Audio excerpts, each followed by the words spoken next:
के गेली जिंदगी बर्बाद अनुगे जान हथवा छोरा के जान गेली ससुररिया गेली ससुररिया गे होलिया मेरा बहुबरिया अनुगे जान गे के गेली जिंदगी बर्बाद अनुगे जान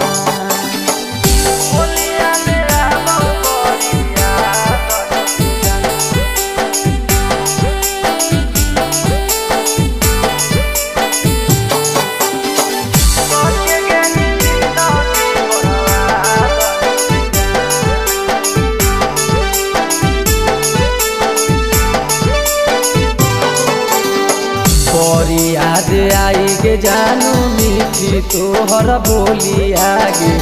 अब केकरा संगे गे जानू खेलब हम होली आगे बड़ी याद आई गे जानू मीठी तोहर बोली आगे अब केकरा संगे गे जानू खेलब हम होली आगे केकरा के देखबई जानू भोरे दुपहरी आगे सांझे दुपहरी आगे होलिया मेरा बहुबरिया अनुगे जान गे के गेली जिंदगी बर्बाद अनुगे जान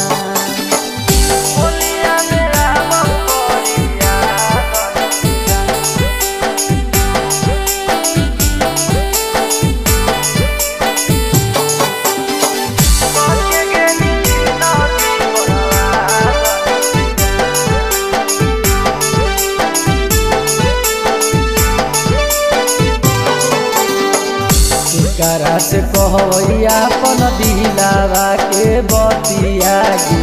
तोरे कारण छूटल राज सबोला से संगठिया गे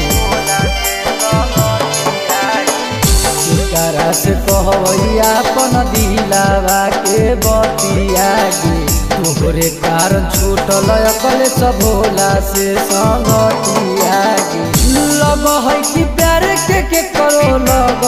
लही नजरिया गे लग लही नजरिया गे होलिया मेरा बहुबरिया अनुगे जान गे के गेली जिंदगी बर्बाद अनुगे जान। Mixed by Ganga Recording Studio, Patna।